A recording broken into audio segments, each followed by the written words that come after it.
Hello and welcome to a brand new special Unsourced Wall Presents. Today we're taking a look at the brand new Treehouse of Horror Omnibus, the first in a planned trilogy of Omnibus volumes. What I thought would be interesting, especially for Halloween, would be to talk about the top 10 comic segments that I think would be really fun to adapt into actual legit Treehouse of Horror animated segments.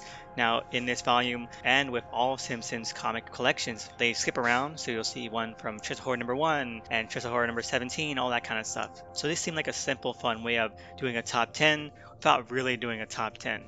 So there'll be ones in this list that I think would be interesting to see, and they'll be placed further along ones that I thought were just really interesting and fun stories on their own. But let's get started. Number 10, Call Me Homer from Treasure Horror number 1 by Jeff Smith and Stephanie Gladden.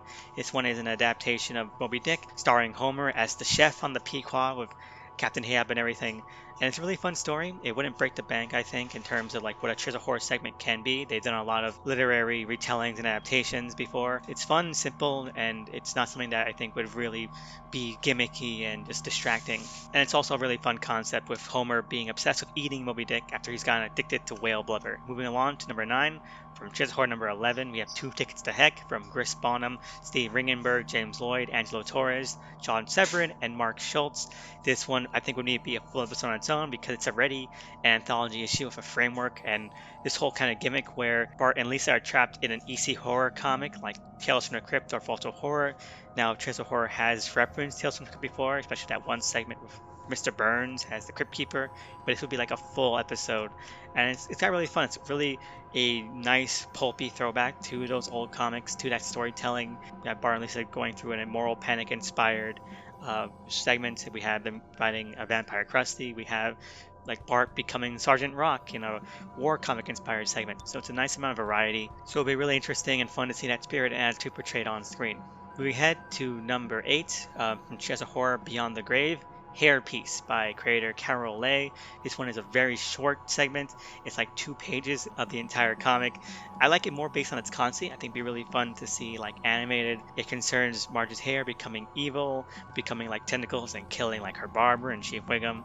And I thought, hey, we already had an evil hair segment with Homer where he gets, snake jailbird's hair and gets possessed by his ghost or something. And like, okay, Homer's bald, so why not give the Simpson with the actual iconic hair their own evil hair segment? It just makes sense. Moving along to number 7 from Treasure Horror number 3, we have Immigration of the Body Snatchers from creator Evan Dorkin, and this one is just a really fun, really funny, and slightly spooky adaptation of Invasion of Body Snatchers featuring Homer and Marge. It's got a lot of bite to it. It's one of the first Treasure Horror comics I ever read, and I've always wanted to reread it. I lost the issue ages ago, so finding it in this omnibus, especially first off the bat, was just a delight. And I think it handles the characters really well. It makes Springfield and all the gags about pod people, honestly, really interesting to read. So it's a really fun segment. It kind of loses itself in the last couple pages where it just becomes nonsensical, which is the point. But I was kind of invested by then, so that was a shame. And I know that Treasure Horror already tried to adapt Invasion of Body Snatchers, especially I think like a couple years ago with Invasion of the Pod People, and about like Apple and like environmentalism, and that was pretty lame. And I think this will be like a lot better. And even if they've done it before, there's always room for improvement. And so like the blueprint exists. Next up for number 6 from Treasure Horror number 6, we have Halloween from Jim Mahfood and Ian Boothby. And this one I think I like mostly because it's such an interesting concept and a set of characters we don't usually see being the leads of their own Treasure Horror segments. It's about Rod and Todd being possessed by demons and then trying to save them, making a deal with the devil and all that. With Treasure Horror segments, and even in the comic, it's usually about just the Simpson family and just the fan favorites. Like we've had a couple of segments where, Professor Frink is at the forefront. And I think that, hey, Ron and Todd, they're really underused, really underutilized, and it'd be really interesting to see them kind of headline their own segment. And this one has a really fun conceit to them because we get to see them being possessed and going on like a Halloween rampage. And I think that would really be fun and creative. And the actual story, even though it's not one of my favorites, it gets fun and creative, has a lot of fun gags in it. Got a lot of clever kind of jokes thrown in there. Now up to number 5, from Treasure Horror number 5, we have Dark Lisa from Jill Thompson and Oscar Gonzalez Loyo. This is another adaptation, this time from Stephen King's Carrie, which I think would be really great to see adapted, maybe even the format they did just this year with Stephen King's It, when they adapted that into a full-length episode. Treehouse of Horror Presents Not It, and Dark Lisa has enough going for it that I think it would really work out. I think Lisa is really great in this Carrie role, and what Jill Thompson and Oscar Gonzalez are able to do, and taking what's really a very mature and very dark novel and sort of simplifying the events and finding parallels that are, kid friendly and also comedically friendly, were really inventive, and it's a fun issue. It's definitely worth checking out if you can find it. And I think most of the top 5 are going to be like, comedic, but they have bite, and I think that's been missing from Treehouse of Horror lately, getting some horror beats here and there, which they've been getting better at in recent years. And for number 4, from Treehouse of Horror number 12, we have Willie, Portrait of a Groundskeeper from Eric Powell. And this one I think really works because Eric Powell's art is so good, and he's able to capture a very grungy, dark, and kind of mind-bending aesthetic. If you've read any of his other kind of horror and horror comedy adjacent works like, Buzzard or Hillbilly, The Goon, Big Man Plans, he's able to capture, very manic expressions, very kind of dark, deep-eyed expression, and that really works for what's a Willie-centric story. And it's about like Willie planning on killing Homer after he kills his prized emu that he's in love with.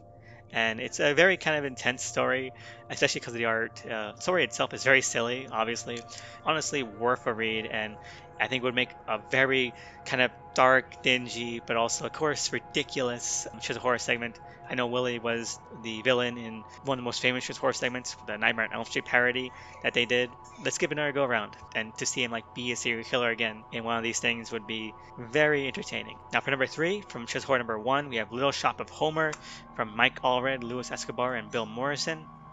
And this one is just a fun, wacky adaptation of Little Shop of Horror with Homer as his DNA gets spliced together with Venus flytrap, and it becomes a giant monster obsessed with eating donuts. And it's wacky, it's fun, it's very thrifty as well, so there's a lot of room to expand upon it. The story itself can kind of like glide along the panels, like, okay, and this happened between panels, and we're just kind of moving along to the next plot beat. You know what? It's such a great concept that it can really work at its own full segment, and it'd be really fun. And next up, number 2, from Treehouse of Horror number 10, we have The Legend of Batterface from Alice Cooper, Chris Yambar, and Bill Morrison. And this was from a special issue where each segment, at least the story, was sort of an idea coming from a famous musician. And Alice Cooper, I think, knocked it out of the park with this old school kind of Friday the 13th, Texas Chainsaw Massacre like slasher story where Homer was bullied as a kid at summer camp, and it's just on this chain of events where he, goes around taking his revenge as Batterface, and it's one of those ones where I think kind of go wild and get loose and showing these kind of murder scenes. It's also just still really funny and wacky and silly, but allows itself to, again, go places, go darker, get more horror beats, get scarier. I think they were able to create one of the best or the best story in this entire collection by finding that magical balance of funny and goofy, but also, an actual kind of horror story for Halloween. And lastly, for Treehouse of Horror number 13, which, I didn't plan out, just funny it turned out this way, comes Day and Draw from Patton Oswalt and Jason Ho. And I think that this one is at the top of the list mainly because of concept more than like how I enjoyed it. It's still a really fun issue and segment, but if this was just a strictly top 10, Legend of Batterface would have taken it. But Day and Draw is just a insanely good concept, even if the story is not that scary and doesn't really take it as far as it could have taken it. But it's basically Lenny finding out that the Simpsons are the main characters in reality. That whole They Live parody thing where he finds sunglasses that allow him to see like the comic as it is, drafting pages, sketches, liner notes and everything. And it's really fun, and it allows for a couple of really entertaining sequences. Puts it on and you see all of, like the editor notes for characters in the margins. I think that'd be really awesome to see in an actual sort of Treehouse of Horror segment, made a little more spooky, because the way this goes is that you get the initial context and then just kind of skips over to the end where Lenny's like become the main character, and so you don't really get to see any evolution there. It's undercooked at times, but that concept is just so amazing, and it would be incredible to see done as a full segment and really add a little bit of Halloween dash and spice to it. But yeah, that's it for the top 10 segments from the Treehouse of Horror Omnibus Volume 1 that I'd like to see adapted as an animated segment for a proper Treehouse of Horror episode. But yeah, that's about it. Let me know what you think below. Are there any particular Treehouse of Horror comics that were in this collection that you are really excited to see in upcoming collections? Are there any comic segments that you would like to see or prefer to see adapted in to like a proper Treasure Horror segment or even a Treasure Horror Presents full episode? And are you excited to get this collection? Is this something that's on your radar? In general, what are your favorite Treasure Horror segments, comic or animated? Let me know in the link below. Like, comment, subscribe, and happy Halloween. See you next time.